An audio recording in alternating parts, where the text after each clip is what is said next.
Hello and welcome to Moderate Fantasy Violence, a podcast about pop culture and the world around it. I'm Alistair. And I'm Nick. And in today's Christmas special, we won't be discussing much Christmas media, but this will be coming out in the holidays. So same as most previous years.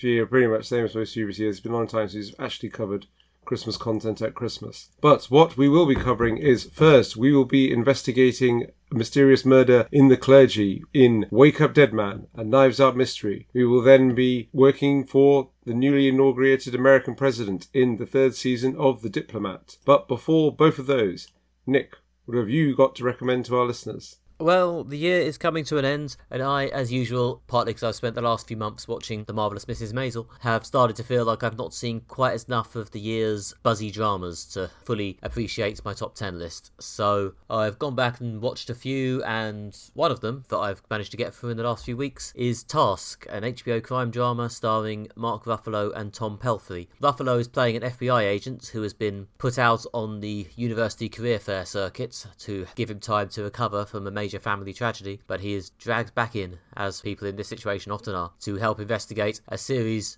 of house invasion robberies of drug houses in his local area, which are threatening to cause a gang war. And of course, the Tom Pelphrey character, it turns out, is the man responsible for the attacks, and of course his motivation is much more than just money. Soon enough, the two men start to circle each other in the cat and dog way that the cop and the robber do in these sort of shows, finding that they may have more in common than they think. And yep, that was Task. It's a 7-episode series on HBO. I've watched all of them. It's one of these shows we seem to be getting a lot of at the moment, but I think originally intended to be a sort of one-off limited series, but has been retrospectively turned into an ongoing TV show because it was so successful. I'm unclear if the next season will have Mark Ruffalo in it again as a cop investigating a new mystery, well, FBI agent, I guess, or if they're just going to do a new story about a task force. Because yes, the reason it's called Task is because Mark Ruffalo has to put together a task force to investigate these robberies, and they keep referring to it as Task in the show because I guess that must be what the real FBI agents call it. We think the leak might be coming from within Task. That sort of thing. Yes, that's why it's called Task. And yeah, this was pretty good. It's a very good, sort of well-plotted, tense mystery. It's very serious. It's very dour. It, to be honest, was a bit more serious and dour than I was really in the mood for. I suspect I may have reached a stage of the year where I was up for something a bit more warm and homely, or at least occasionally warm and funny. Whereas this is very much a look into the dark side of human nature. I guess I shouldn't spoil the ending, but oh boy, do a lot of people die in this. There's a very high body count in Task. But they're not dying. They're making speeches about the bleakness of everything and the futility. And yeah, as I say, both the main law enforcement chap and the main criminal have tragic backstories, and they're pretty tragic. Yeah, some pretty horrible things have happened to those people, which haunt them in long tortured scenes where they stare sadly out of windows. So yeah, it's a very sad show. It's a very, at times, downbeat show, but, you know, when the police action gets going, some of the big chase scenes and action scenes and shootouts, especially in the last few episodes, those are very good, to be fair. Those are very exciting. It does at least get some blood pumping to the police action section of the body. So yeah, it's a decent crime show. I don't know if it's really Christmas viewing, but it's a solid, tense crime show. That sounds good. Yeah, I think this has been well received. I've seen buzz about it online, and I believe it's also been nominated for a Golden Globe, as those awards nominations have just been announced. I can't remember what the exact nominations were. I think Ruffalo may have got Best Actor. Yeah, I think something like that. And it is a great cast that this show has. Yeah, I mean, like, Mark Ruffalo is obviously like a big deal film star. So, I guess HBO does get like really high profile people, but this is some very good casting. I mean, he is like great in almost everything. I can't think of a bad Mark Ruffalo performance. Yeah, no, Ruffalo's a good actor. It wasn't that long ago. We were watching Mickey 17 and seeing him play a comedy Trump analogue. And here we are some way away from that as he plays a sad, mumbling cop. Yeah, he's got great range and he's very talented, yeah. And I can imagine he'd be very good in this role. And yeah, I guess it kind of looks like they sort of built the show around him, I suppose, if it's a 7-episode limited series. I mean, to an extent, they do an impressive job of making it a sort of two-side story. As I say, they're quite heavily doing the thing where there's massive parallels between the policeman and the person they're chasing. So there is a lot of time given over to Robbie, the main criminal played by Tom Pelphrey, and he's really good as well. He is up to the task of being, the opposite of Mark Ruffalo. They get a few scenes together towards the end when their stories finally converge, and they're very good and very intense. And yeah, he does do a good job of anchoring his section of the story. It's very strong character writing, and both the actors do a good job. A strong cast behind them as well of all these other characters. Some of the, I don't know, there's only 7 episodes. Some of the smaller characters are perhaps allowed to ferment in cliche a little bit. Some of the motorcycle gang toughs who they're investigating, or who are just sort of floating around looking for someone to beat up because their drugs have been stolen, are I guess, fairly two-dimensional. And similarly, some of the people on task are, there's an inexperienced cop, there's a cop who's got a bit of a sad backstory and is a great marksman. They don't get quite as much depth and nuance as Mark Ruffalo, but that's the way it is, I suppose, when you've only got 7 episodes. Yeah, as I was just thinking, they've only got 7 episodes, there's a limit to how much detailed characterization. And it sounds like there's a lot of interesting and entertaining plot, so I guess if it's like a police thriller, you want the focus to be on the plot. It's certainly interesting and tense. Entertaining might sometimes be a strong word, but it's very gripping, as I say, especially when you get to the end. I think this is the same writer who did Mayor of Easttown a few years ago, which was that crime show starring Kate Winslet. Yes, that was very well received as well. Haven't seen it, to be honest, but I guess crime show starring Hollywood actor seems to be, his wheelhouse. And yeah, this is another decent one. As I say, I'm not 100% sure I watched this at the right time of year, but if you are in the mood for some very serious business crime, then Task is doing that very well. Are you going to get a head start on your Golden Globe watching, or do as what Nick's doing and sort of try and wrap up the buzzy shows of the year before the end of the year so you can be really clued into all those top 10s and top 5s that drop at the end of the year? Yeah, I have scanned a few top 10s and stuff, because obviously, even though it's only the 11th of December when we're filming this, behind the curtain moment there, the top 10s have started appearing, I guess because they've assumed there's not much left other than Christmas specials at this point. And Task, it's had a few showings, it's had quite a few honourable mentions, it hasn't necessarily been riding as high as I partially expected it to, based on the earlier buzz. But yeah, it's done alright. We'll have to wait and see whether it breaks your top 10 of the year. It does sound like it's a good show, and definitely one of the things I might watch when I'm also trying to do what you're doing and catch up on the stuff I haven't seen this year before the end of the year. Yeah, if you find yourself in the mood for crime at any point, then yeah, this is decent stuff. So yep, I've been on task, as they say. Hey. Alistair, have you been doing anything more festive than dreary drug-based crimes?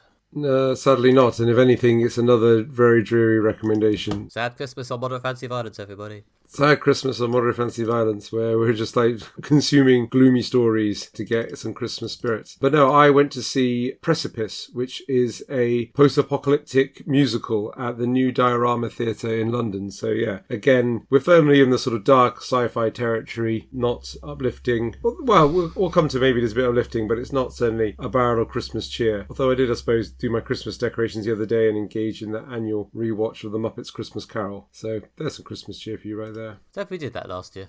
Anyway. Yeah, every year we bring up a bit about Muppets Christmas Carol. That's about as Christmassy as this episode is going to get. Yes, I can strongly recommend Precipice. It's at the New Diorama Theatre, which is a small fringe theatre in London that gives a lot of new writers and new shows a chance. It's a good place for things to experiment and start out. Most famously, that's where Operation Mincemeat begun. That is now a West End and Broadway sensation. But Precipice, it's got 2 stories, and one of them is set sort of about 400 years after the end of the world and the collapse of civilization following the release of an antibiotic-resistant bacteria from a pharmaceutical lab. And yeah, this one tower block in Greenwich seems to be the last place where civilization clings on. And then each year they do this event called Founders Day, where they sort of celebrate their tiny community that's hanging on in this tower block through music and song, which is obviously then performed by the characters live on stage with guitars, keyboards, and things like that. So yeah, which is an interesting way to weave songs into the narrative. That's also cut across with people who lived in the flat when it was built in present day London, a couple who live in the same flat as they witnessed the end of the world.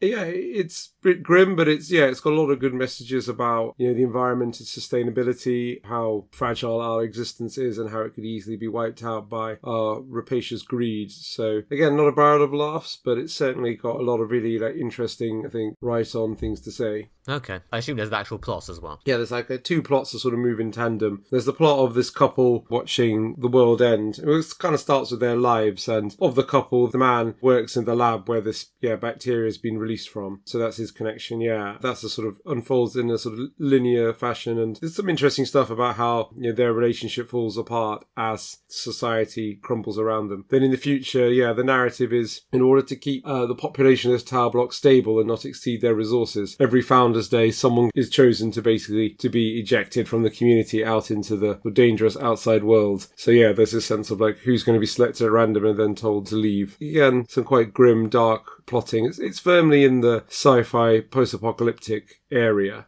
some, shall we say, archetypes that you'll be familiar with from watching or reading or playing sci-fi based media. It's got a post-apocalyptic slant to it. But what I find interesting with this is you don't see that on the stage very much, so that's why I was very keen to go see this. Okay, and you're saying this has got, again, another quite bleak viewpoint. Are we talking the world is doomed and people are all bastards? Yeah, well, pretty much all that. We don't listen to warnings. We can see the dangers on the horizon, but we do nothing, or sort of sit there like a sort of frightened rabbit in the headlights as the end of the world rushes towards us. I don't want to say too much about how it ends, but it does end on a sort of more optimistic note. It isn't just like, I don't know, like an episode of Black Mirror that sometimes just get bleaker and bleaker until you lose the will to live. Like, life goes on and, you know, people will survive at the end of it. So it's not a complete grimfest, but yeah, the message is very much that we're not responding to the dangers of the world, everything from, antibiotic resistant bacteria to climate change to big companies, and we're kind of asleep at the switch whilst everything hurtles towards the precipice, as the name suggests. Yeah, that sounds like another bleak old time. Yeah, another bleak old time for Christmas. So is there a lot of, I don't know, on-stage special effects, I guess? Or is the idea that it's very much staged from within this block of flats, so they just have to set up like that set? Yeah, pretty much it. It's Okay. it all takes place in one location, which is this flat. The set is dressed to make it look like the post-apocalyptic one, with like the wallpapers are peeling off and gone rotten, and like so the fridge is rusted and things like that. And I guess you just have to assume that it's all nice and modern in the bits in the past, and there's the same actors play the roles in the present and in the future. There's a few more characters in the future. So yeah, there's a sort of swapping back and forth. Although the actors do a great job of like doing very different accents in different time zones, so you instantly know which character they're doing, future or present. Like the woman from the couple, in her character in the future is very Scouse, which just means that you really know based on the accent what time zone you're in. Little things like that make it easier to follow. Yeah, I kind of like the idea of it all takes place in the one location, which is this flat. And yeah, one of the things is, on the Founders' Day in the future, they're reading the diary they found in the flat when the community moved in, which is obviously the diary of the character and the other thing. So there's these like bits that are like bridging the gap between the two timelines. I quite like that, there's the present day one has got a sort of domestic political angle to it, and then the future one is much more of a sort of sci-fi dystopian story. Okay, cool. Sounds interesting. Sounds ambitious. Was it good? Did you give it a good review? Yeah. This wasn't one I was reviewing for Okay. Everything Theatre, bizarrely enough. This is actually something I paid to see with my own money. I've done a video review on my TikTok and Instagram, so you can go there to see more about it. And I just really wanted to highlight this because I don't see that many science fiction things on stage. There's only a few things I've reviewed. Yeah, it just seems to be that it's not a genre that the stage is embracing a lot. I think that's changing slowly. A few years ago, Lyric Hammersmith did a stage adaptation of the Tarkovsky film Solaris. That was very good. We've seen a few other over the years, so I'm just keen to amplify and shine a light on sci-fi theatre, as it's a sort of niche thing I'm keen to encourage. A lot of the stuff that gets made does seem to be kind of Black Mirror-y, I guess, because we're all concerned about big tech. And also Black Mirror has, I guess, a reach beyond sci-fi fans, so it's probably some of the sci-fi that a lot of non-sci-fi fans have consumed. Also, Black Mirror is, some of them anyway, are often quite, I don't know, is theatrical the word? Stagey, wasn't it? Yeah. It's often very much about like one character and their descent into madness in a way that I could imagine you could put on stage if you somehow managed the special effects. Yeah, exactly. And I think especially the earlier Channel 4 ones, when they clearly didn't have as much budget. Then I guess even the Netflix one, quite a lot of the budget seems to have gone on cast, people like Paul Giamatti. But yeah, like that's a perfect example. The Paul Giamatti one could have very easily been a play. It's just about memory and one character's emotions. I feel there's quite a few that are based around couples as well and things. Well, yeah, like that one with was it Chris O'Dowd and was it Rashida Jones playing? Yeah, with she has brain damage and then has a subscription model memory or something like that. Yeah, again, there's a sort of a play-like element to it. I guess because like Black Mirror does focus a lot on the human impact of the tech malfunctioning and things like that. And usually how bleak that is drives people to madness, breaks down relationships and stuff. So there is something, you're right, quite stagey about Black Mirror. That's just probably why there's a lot of sort of similar fringe shows that just feel a bit Black Mirror-esque. Yeah. And this is kind of one of them. I could imagine this being a Black Mirror episode. I guess it's not about one particular piece of tech or, technology itself. It's more about how, we're kind of on the precipice of disaster and, we're consuming too much and destroying the environment too much and refusing to acknowledge that or change until an absolute disaster happens. So, yeah, I guess it's more of a sci-fi thing than like a sort of Black Mirror style techno thriller. But yeah, there's definitely a similarity there. Yeah, that sounds good. Yeah, so I can recommend this. Yeah, definitely. If you're in London and interested in some fringe theatre and like sci-fi, check this out. It's quite unusual.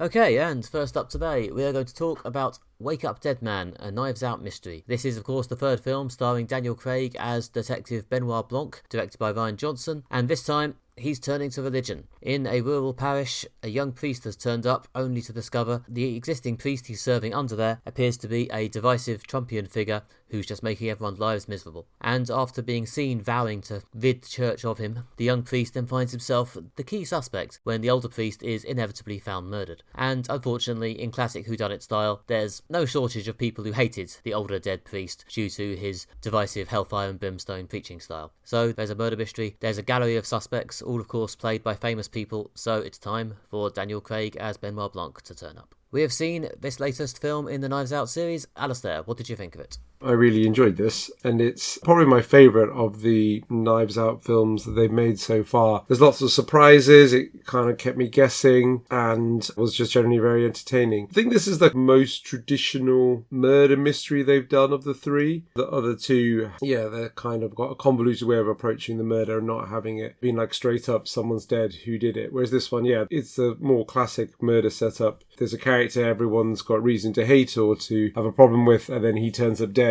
The most likely suspect is your main character who you're sympathetic with and, want them to be found innocent. So it's a very simple premise of it. It's like who done it and how done it, because this one is something of a locked room mystery. And the fact that they've clearly come up with quite a clever and intricate way of doing it that does also make sense as a crime with a strong range of suspects means that, it's just one of those stories that's easy to get lost in and easy to get swept up in. So, I enjoyed this a lot. Yeah, no, I like this too. I think it had a very sort of strong atmosphere, and an atmosphere that's a bit different from the other Knives Out films, which is nice. It felt a bit more subdued, a bit more sort of vaguely gothic, a bit more of an oppressive atmosphere. And, as you say, it was a compelling mystery. I honestly had no idea what was going on or what was going to happen half the time. There's some impressively outlandish twists he manages to work in and then later explain, and it's all unfolded in quite an effective, dramatic way. Yeah, I mean, you said you think it's the best one. I think it's certainly a bit more nuanced than Glass Onion.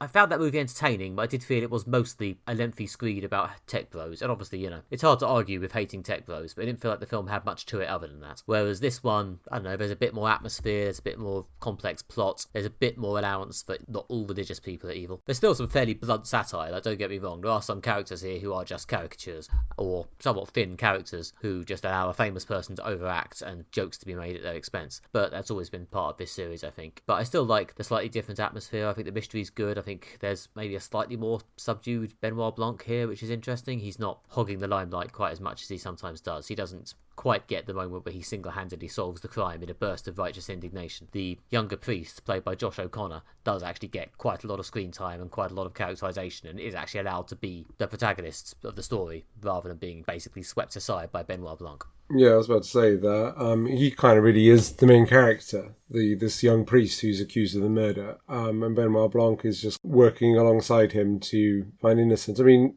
Daniel Craig's a very good actor, and the Benoit Blanc is quite a compelling character. He's got this sort of southern drawl and interesting mannerisms and things like that. And he's like, and Daniel Craig is magnetic on stage, so you are kind of drawn to him as the uniting character. It's interesting that, they've got this kind of focus on this other character who, as you say, has like a full arc and goes through like various like changes and stuff and has some more complexity to him. I do really feel that this time the characters were better, more rounded, more sophisticated, which I do really like about it. Like, they were all, a lot of them, you could see both the good and the bad side in them and like why they might have done a murder and why they also might not have done a murder, with an impressive like range of different people. I completely agree with you saying that like the last one did feel a bit more simplistic with the focus on tech people are awful. And also these were sort of slightly more everyday characters. It's set in a sort of more regular community than on the elite private island. I think possibly after both Knives Out and Glass onion, he's maybe possibly taken it's set in a community of rich people and they're all eccentric, annoying, horrible, some variety of extreme personality. There's a bit of an attempt to make it about, a cast of slightly more regular people here in, as you say, a slightly more traditional murder mystery format, which, to be honest, after 3 films of trying to sort of not do that, I think is quite pleasant and quite welcome. It was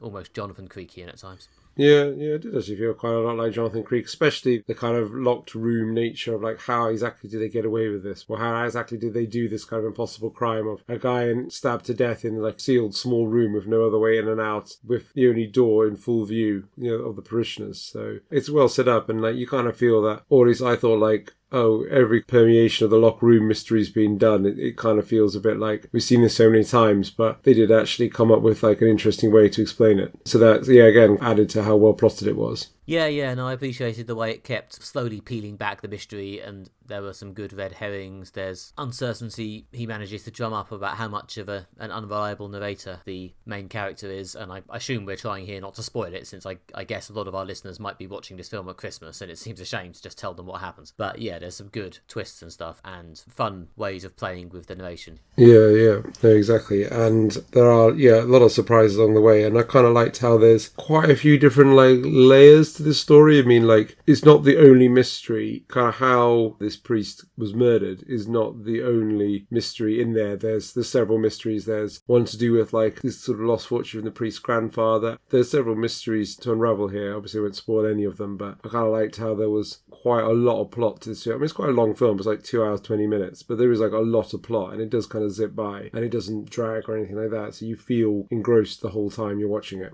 Yeah, no, I believe last time I was moaning about a film being too long. I forgot which one it was now. Oh, Frankenstein, yes. Last time I was moaning about Frankenstein being too long. This time I'm happy to say no. I thought this film was a good length, as I say. The fact that they've got a lot of, as you say, a lot of mystery to lay out and a lot of like characters to set up as suspects does mean that, they've actually got enough material to fill the space without feeling like it's just dragging or rambling. Yeah, and again, they use the time to build up each character into a believable person and also establish that they have the motive to kill the Josh Brolin priest character. So that, you are still wondering, like, who did it. And it is, like, I must say, like, a phenomenal cast they put together. They get so many good people for these Knives Out film that seems to be there. Other than Daniel Craig with his doing the sort of Southern Gentleman character, there is this, like, huge range of, like, high-profile people they get to play the cast of characters. We mentioned Josh Brolin as the priest. The other members of the congregation include, like, Kaylee Spaney from Alien Romulus, Andrew Scott, British National Treasure, Jeremy Rayner, Thomas Hayden Church, Glenn Close. They all turn up, so there's like quite a large range of people. There's also Mila Kunis playing a cop who's also investigating it. We mentioned Josh O'Connor. Jeffrey Wright has a cameo. Joseph Gordon-Levitt has a cameo. So they get a lot of people to be in these films. It is a phenomenal cast, and it is one of those things which is just great to be like, oh, who's that? Who that? Oh, that's that person. That's that person. Yeah. There was a part of me that at times felt it was a shame some of the cast, some of these big actors, didn't get a chance to go properly head-to-head with Benoit Blanc. But I guess that's just the way the film was structured. Benoit Blanc wasn't quite as much taking the lead on this one. Yeah. It is definitely the focus is on the Judd character played by Josh O'Connor. But it would have been nice to have some more conflicts between the sort of different people who make up this small town. It is just a phenomenal cast. If this is the selling point of Knives Out, which is, oh my god, like who they're going to get. I'm excited to see if they do more, because like they're going to have to find another phenomenal cast of like great high profile talented people. Yeah, I mean, Rian Johnson is, between this and Poker Face, he seems to have settled into a bit of a niche for now as the whodunit guy. Clearly has a lot of love for this genre, so I assume he'll be able to summon up a new one fairly easily. Poker Face is another good one where there's always high-profile people turning up, doing like one-episode parts, things like that, but like, people who are film stars like Awkwafina or high-profile people like that. So, it just seems to be his thing. I guess he's done Star Wars and he's done quite a few other like high-profile films, so he's got those Hollywood connections and uses them well. And he's a really good storyteller, I find, like, especially as you say, doing these like mysteries and stuff. They're always interestingly plotted with some surprises. No, this is a good one to sit round with the family and watch over Christmas. I may well be doing just that. If we are talking rankings, if we are going full nerd, I think I'd probably put this slightly behind Knives Out. I think Knives Out is, maybe we've become a bit complacent about it, but I think Knives Out is really very good. But this is another extremely good one. I think this is definitely very much a solid close second place for me. Yeah. The first one was very, very good, and I suppose it really like set the mould and stuff, and it was just the phenomenal cast again they put together for that first film was really surprising. The that was a good film, yeah. So that might be one that's worth a rewatch over Christmas. Whilst we're also doing comparisons, this is the fifth and final film in Netflix series of films for visionary directors that's been released in the end of the year and in the build-up to Christmas, and also as part of the Oscar season, or the season where the films come out that get nominated for Oscars. And I've seen 4 of the 5 films in this series. This is probably, I don't know, this one could be the best. It's certainly probably the most straight up entertaining. So if you watch one of them, do watch this as this is good and exciting and interesting. Whereas the others have all got their charm. Frankenstein is a good adaptation, or at least an interesting adaptation, despite the flaws we identified before. Ballad of a Small Player has a lot of style. House of Dynamite is very tense, but this one is the full package. Yeah, having seen 3 of them, I think I'd probably say this is probably the best, just in terms of all-round goodness. The House of Dynamite was very good and very interesting, but I think this entirely nails it a bit more. Yeah. Absolutely, yeah. And it really does show that how good Rian Johnson is as, a director and a storyteller. And I like the political parallels that were pulled out here. There was a populist leader, radicalizing his followers, making them angry and scared, turning them against outsiders. It's not the most, subtle satire or, political analogy, but, I feel it kind of worked a lot more because it is a little bit more subtle than just having a horrible tech guy standing in for horrible tech people, when this little community this is set in is an analogy of the bigger community we all live in, or America as a whole, with the priest as the community leader or the president, and slightly vain, selfish, angry, obsessed with his ego and status. By kind of reducing the whole of America down to this one community, it kind of works better than just being much more, straight up in the satire like the previous 2 really. Films much more focused on rich people. Yeah, I guess the fact it's not quite as overly satirical might mean it's less, comedic, which might lose some of the audience who are just here for the lols, but I appreciate them trying something a bit different. Yeah. No, me too. And I think there is some of the humour to this as well. There are definitely moments, some of the ridiculous characters and slightly ridiculous things that happen are, there is still that element of humour. As you say, this one feels a bit more gothic, a bit more scary. It's kind of toying with the supernatural and religion and stuff, so maybe it's not quite the place to make as many daft jokes, but it's still got a sense of humour to it. Oh yeah, there's some very good lines in this. I'll spare you leaning off quotes, but yeah, this is a funny one. Yeah, I think the previous ones were very much dropped to a kind of cinema run, followed by release on Netflix around the time for Christmas. So yeah, if you're looking for something on Christmas Day that I think most people would generally enjoy, I would strongly recommend this.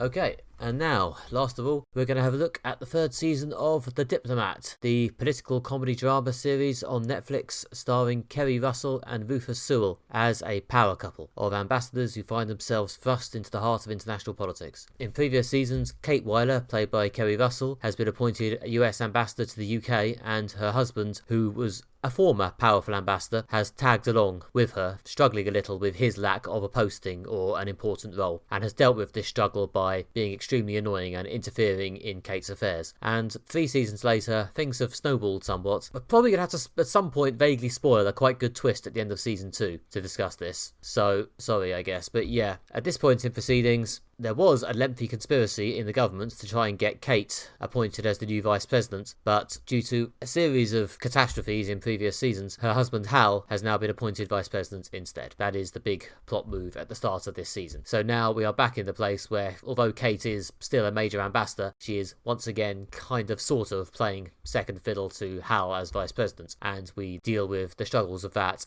and the new stresses that places upon their already quite fraught marriage. And yep, we have seen the whole 3rd season. Alistair, what did you think? I like this. It's a good show, and it's continuing to be good. I think that the 2nd season might have overall been a bit stronger. I think that's partly because the 2nd season has that phenomenal ending, which we might discuss in a bit, but I guess I won't spoil the ending of season 2 right now. And I feel there wasn't any big dramatic moment in the 3rd season that lived up to that scale. I mean, it's kind of a complicated thing, because when you have huge twists like that, you don't want to end up in a situation when you have to keep upping it and like going bigger and bigger, or else the twists just become more ridiculous and eventually things start making sense and it becomes all a bit like soap opera drama and is no longer realistic or believable. So I suppose I did like the fact that like maybe the drama in this one was a bit more of a believable tone, but it's a fascinating political story, and I do love my political stories in the West Wing, so there's still a lot to enjoy here. Yeah, I thought this was another fun season. It's nice that this show continues to build on itself and seems like it's still,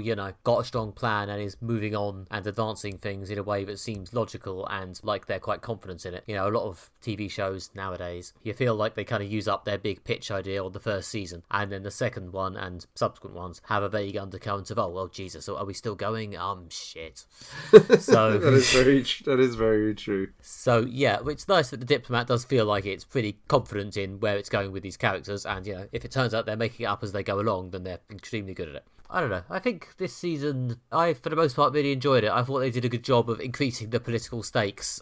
She is dealing with things on a bigger playing field now. There's a lot more, massive international catastrophes happening, while still keeping the fundamental focus on the characters and the relationships. Yes, I mean, there are a lot of obvious comparisons with The West Wing made with this show, because it's a political drama with a sort of light comedy drama tone, and it's got a couple of West Wing actors in it as of seasons 2 and 3, specifically Alison Janney and Bradley Whitford. And it's also written by, or showrun by, Deborah Kahn, who was one of the major writers in the post-Sorkin West Wing era. Yeah, I think the interesting thing about this show compared to the West Wing is that it actually does care about its characters' personal lives. It has a bit of a thread of romance running through it, as well as the political stuff. It does actually care about the love lives and sex lives of its characters, and these things do actually matter to the story, whereas you always got the feeling that Aaron Sorkin did not care about that at all. Yeah, I feel that this is more of a character drama. It's about Kate Wheeler and her life, and specifically, her marriage to the Rufus Sewell character and the dynamics of them, which, and it's also about where they work and things like that, because these are career people in these very demanding careers, and they met through work, and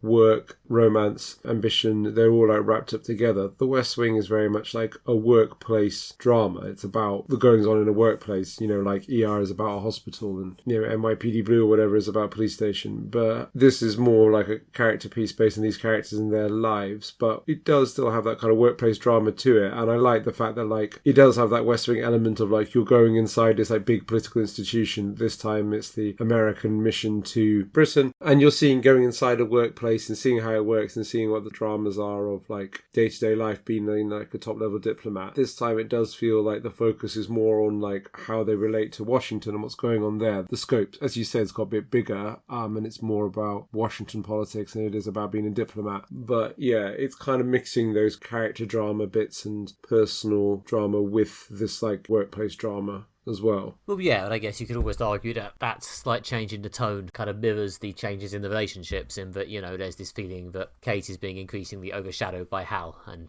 his stuff now matters more than her stuff, which I think is interesting. I mean, I think the parts in this show where they vaguely hint at Kate to leaving Britain and going back to America to be, a permanent second lady, they do push up a bit against the unspoken TV show status quo rule of, well, she can't leave Britain entirely because she would go away from the entire supporting cast and the show would end. Fortunately, I think because presumably they're aware of that, the moments where that is played up as a dramatic question tend not to last more than an episode or so. Yeah. It's more so in the early stages when they're kind of settling into the dynamic for this new season. What I did like also about this new season in that sense is that, and this is a bit spoilery, but not I'm not going to spoil the end or any big twists and stuff, but the kind of arc plot across all 3 seasons so far has basically been about the breakdown of their marriage. Kate's marriage to Hal, and this point they're kind of more confronting that directly, in that he's vice president in Washington, she's American ambassador to the UK in London. They're now physically separate, and they have this expression that comes up a lot in the TV show where they said public marriage, private divorce, and she's really faced with this sort of chance to lead a life of freedom and independence that is beyond the confines of her marriage, which she hasn't really had before. And they are really dealing with that directly, which they've been building up to a while, like, is their, marriage over, and like, does she actually love him or want him back? And also, like, yeah, again, the personal side of that, her wrestling with those internal emotions and feelings as well. So they're paying off, I feel, some like big dramatic questions that had been built up for quite a while, and that's certainly where like the drama goes in like the final part of the season when it's building up to its climax. Yeah, no, I think the climax may not quite match the ending of season 2, which was a pretty fantastic cliffhanger, yes. But I think the ending here is actually, it did take me aback. It did actually surprise me. They did successfully swerve me entirely on exactly what was going on, but there was some clever sort of political thriller writing of characters saying one thing, doing another,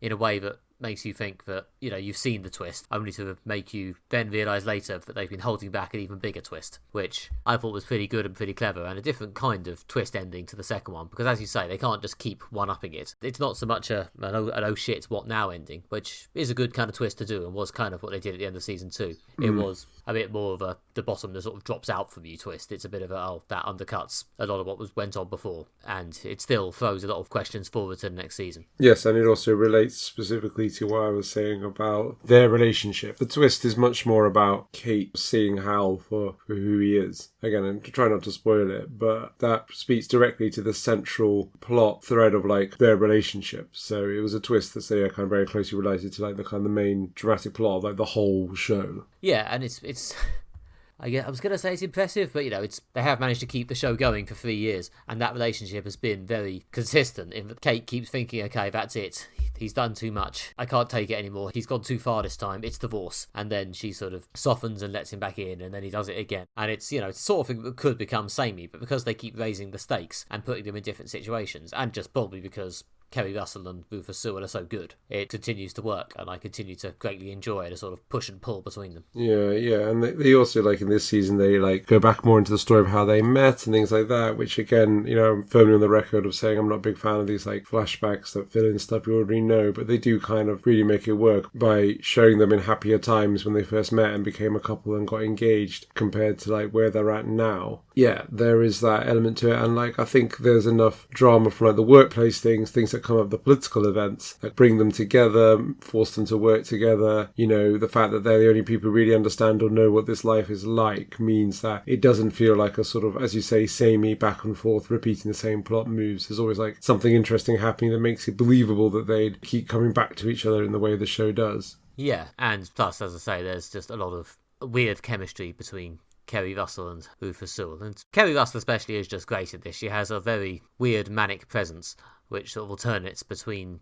hyper-competency and this unreliable scattiness, which somehow seems consistent and makes her seem like a real person in a way that's very compelling. Yeah, she does feel like a real person, which is essential to it, and they are both really like magnetic to watch and like kind of very believable as a couple, and like you have a very relatable and sort of like everyday vibe to them as a marriage. You can kind of see how they work as people, like little things in the first season when he's like smelling her clothes or whatever to see if they're like fresh enough, because that sort of those things you can only rely on a partner for.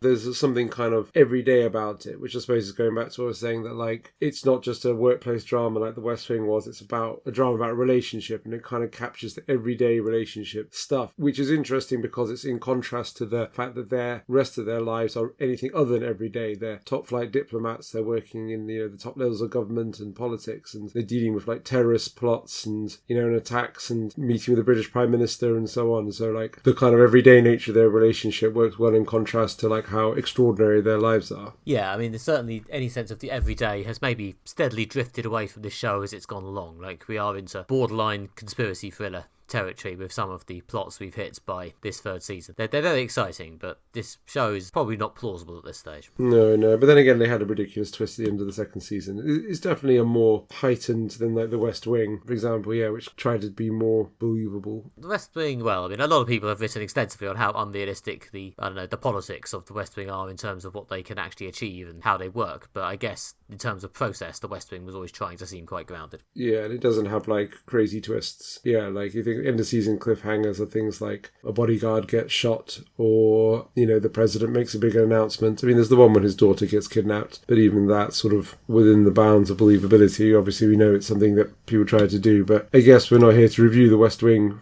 show of better part of 20 years old. but there is a lot of high-stakes drama, shall we say, in this. There's like conspiracies, and I mean, since the beginning, like she's sent to Britain when there's just been an attack on a British aircraft carrier killing, over 20 sailors, so there's always been this kind of conspiracy mystery element to it. So there's still kind of those conspiracy and things like that, and then there's a plot line in this involving a Russian nuclear submarine with like a sort of super weapon on it, or like something even worse than a nuke. They're kind of dealing with high stakes, very dramatic stuff. But at the same time, it's still always focused on the characters and how they relate to each other. Yeah, no, the show continues to be very good at what it does as this combined character study and heightened comedy drama, political thriller. There is an extent to which all I can really do every year is say, good show continues to be good. But, I still like it. I'm very happy that this is one of the few streaming shows that manages to release every year, and a rare occasion where my preferences and those of, I don't know, Netflix using masses seem to actually align, and they actually keep making it. That is true. Yeah, the other thing is that I do really like the supporting cast, although you're right, it is, Kerry Russell and Rufus Sewell and their strange chemistry that makes it work. But I do really like the supporting cast, especially the British politicians, who obviously she deals with as the ambassador. Roy Kinnear is great casting as Prime Minister Trowbridge. David Gacy, is it pronounced, who plays the Foreign Secretary. It's very charming and another interesting character. Plus there's other people turn up. Celia Imrie reprises her role in this season, as well as the American cast members as well. Ali Ann, who plays the sort of CIA attaché, is also, I think, very good. So they have cast this very, very well, I felt, and I am interested in the supporting cast as well as the main characters. Yeah, and my partner, who has watched a fair bit of Poldark, was very happy to see Aidan Turner, A.K.A. the Shirtless Sailor himself, turn up as Kate's new love interest. Yeah, they always get good people in it and things like that. And even the small things, Georgie Henley plays one of the sort of British aides as well, and just usually appears in like a couple of episodes a season. As well, obviously, you're talking about West Wing similarities. Yeah, I guess they've been much more fun with that now. They've got Alison Janney and Bradley Whitford playing characters in this who are different to their West Wing characters. So it doesn't feel like they're just bringing back those characters. But at the same time, this is a show that appeals to fans of the West Wing, and they know that, and they're casting well-known and much liked West Wing actors in it, in the same way that Stargate picked up some of the cast of Firefly, etc., etc. Yeah, no, and to be fair, they are very good at this sort of thing. I have also just watched, as part of my end of 2025 mop-up, the Netflix miniseries Death by Lightning about the assassination of President Garfield in the 19th century. And sure enough, even in the 19th century, Bradley Whitford was there playing a political operator. Clearly, he knows his people at this point. It's the part he was born to play. Yeah. He's very good in this. I'm assuming he'll be back in the next season, along with Alison Janney as well. I'm very much the target audience, I feel, for this show, in that I love the West Wing. I'm interested in politics and political drama. It's kind of silly. I don't know, maybe silly is not the right word, but it's kind of like over the top enough to make it feel relaxing and like fun, and not like a sort of very heavy, worthy drama like Precipice that we talked about before. But also at the same time, it doesn't feel totally superficial. It does tackle big issues and political things, and has some insight and a lot of good drama to it. So it also feels substantial and kind of the opposite of superficial, is probably the best way I can say. Yeah, no, it's a good, solid, entertaining comedy drama. Very much the opposite of Tasking, but yeah, very much the sort of thing I'm in the mood for at this time of year. A bit of not completely weightless, but still light, breezy fun. That's all we have time for this episode. If you have enjoyed this episode of Moderate Fantasy Violence, then please visit our website, moderatefantasyviolence.com, where you can find other episodes of the podcast and read short written pieces by Nick and myself, which will shortly include our end-of-year summaries. Nick on TV and myself on film. And once you've done that, please leave us a nice review so that other people can find out about the show. And if you want even more up-to-date news of the podcast, you could also follow us on Blue Sky and Facebook to hear the latest on whether we've managed to record an episode and if we're going to post it. I don't know. And if you want more from me, you can follow me on the internet at nickbryan.com, on Blue Sky at nickbryan.com, and on Instagram as nickbryan.com, but with the word dot rather than the punctuation mark. You can find me on Instagram, TikTok and Blue Sky by searching for Alistair Ball. You can also find more of my writing, especially about politics, if you enjoyed the Diplomat section, at redtrainblog.com. And you can find my theatre reviews, not of Precipice, but of other great plays in London, at everythingtheatre.com. And it's that time of year again. In the next episode, we will be doing our annual summary of the year, which means me and Nick will be counting down our favourite film and TV from 2025, and then arriving at a united MFV top 3. We'll also be discussing what we thought was the worst film and TV show of the year, and our view on the trends, runners, riders, honourable mentions, what happened this year that we liked, and what might happen in the future. It's become a tradition at this point, and we're very excited to share with you. So join us next time for all of that.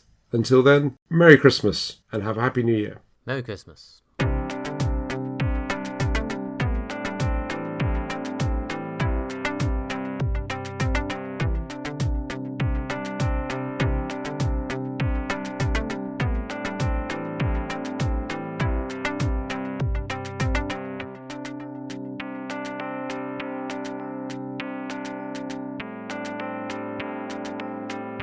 And if you want even more up-to-the-minute news about the podcast, you can also follow us on Blue Sky and Instagram. Nope. No. No. Nearly. And if you want even more